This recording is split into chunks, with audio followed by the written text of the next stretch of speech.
Alright. I think I got this thing working here, so I'm not sure what's in focus or what's in the screen or anything.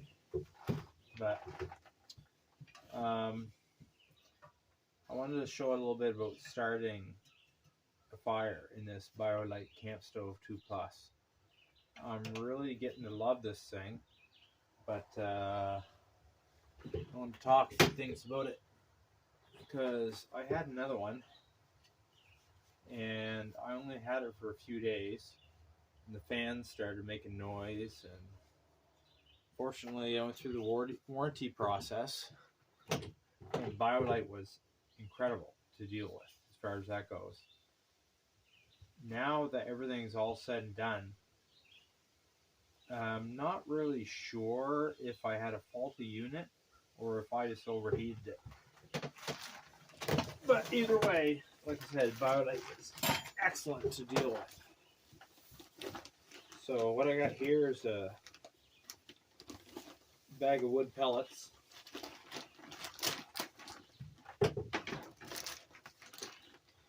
And I'm starting to figure out, because all I'm really doing is mostly right now is just boiling 2 cups of water in this pot just for making tea. And it's kind of just a pilot project where I'm trying to figure out how much fuel to put in to do that, because this thing does not have an on-off switch. So I'll put in about 1 handful of these wood chips, and then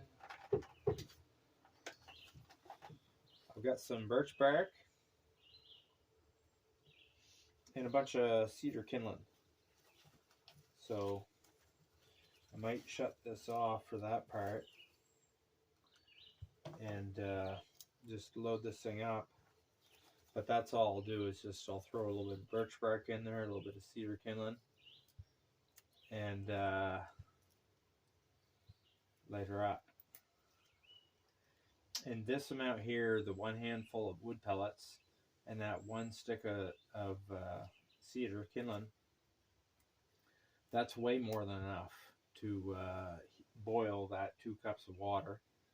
Boils it in about 3 minutes, and I'll probably only have to use half of this stick right here, because by the time it's done boiling, you take it off, you'd like that fire died down, because all you're really doing beyond boiling the water is charging your battery. And this tiny little bit right here is more than enough to keep that battery charged up. So I'm going to take my knife and whittle away at this chunk of cedar, get that stuff in there, and I'll be back with you when I start her up. See how slick I can get this thing turned off.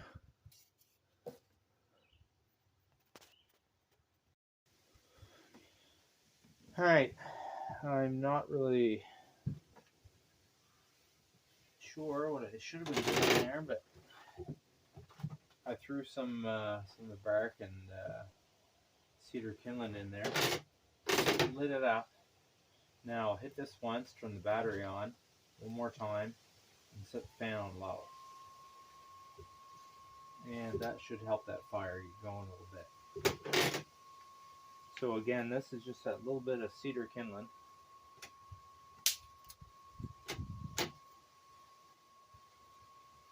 And those that handful of pellets. That'll definitely be enough to get that thing going. So while that's firing up, I'll put some water in here. And that's not quite going to be enough.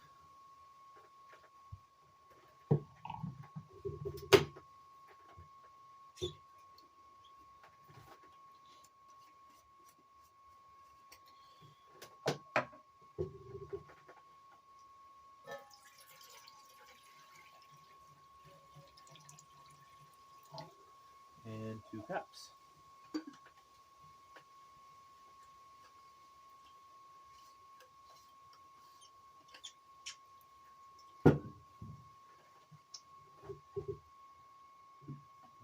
lid back on.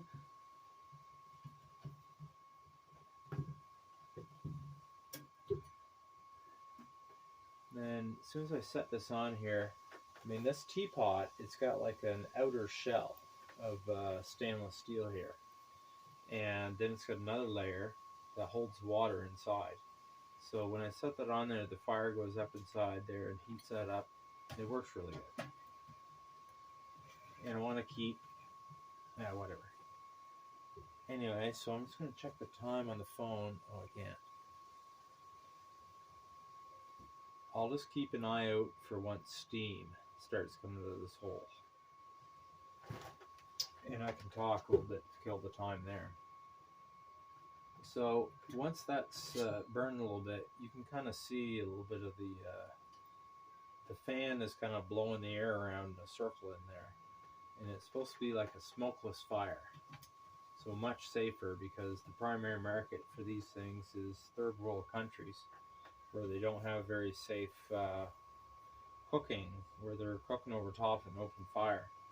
And that's not very healthy. So you can boil water. You can, there's other things you can put on top of this. Oh no. Anyways, you can put your frying pan on there and cook hamburgers. And I can put a pot on there and boil potatoes, and you can do all sorts of things with it.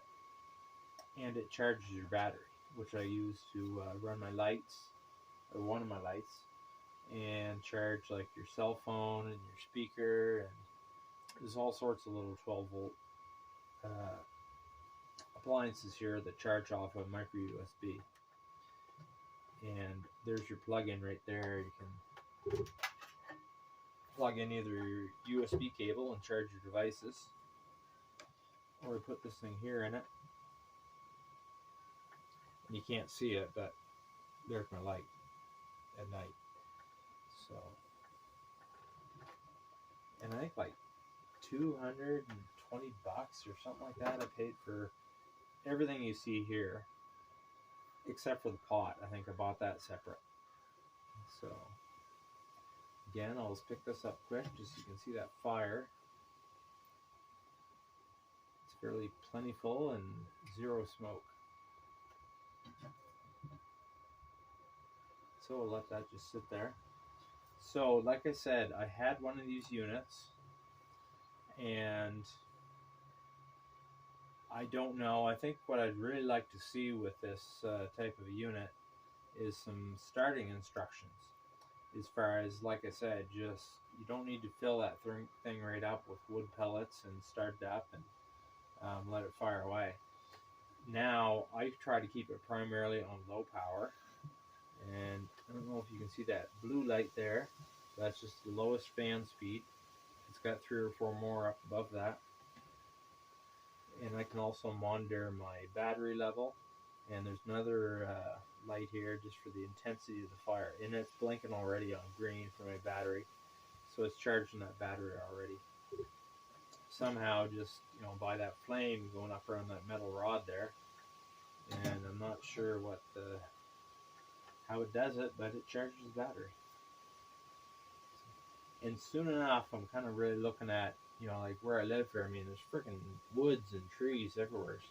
I'll be able to cook everything I need to cook just off of dead twigs and sticks and stuff.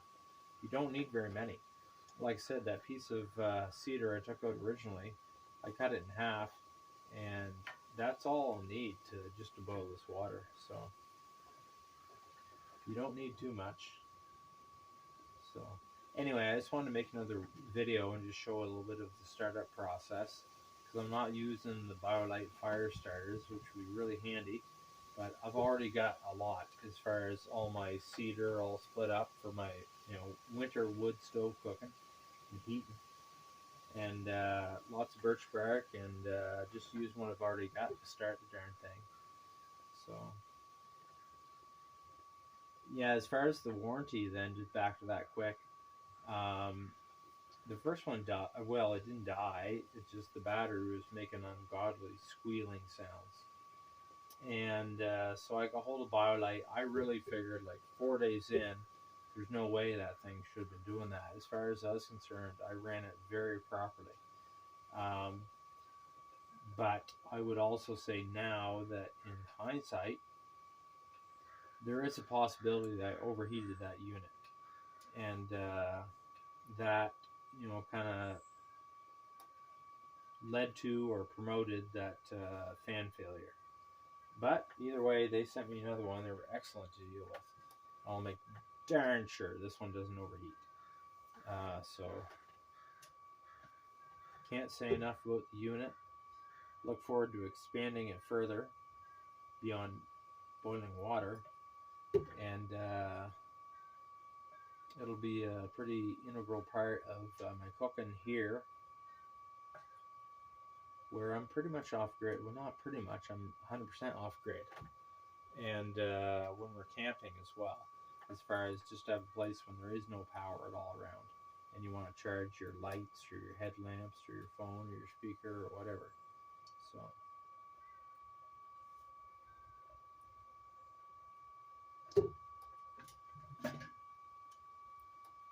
now I can see there the cedar is all burned off. There's no more flame, and we're just down to the wood pellets. So I'm just gonna hang out here, and that's what I'm doing. I mean, I didn't boil it yet.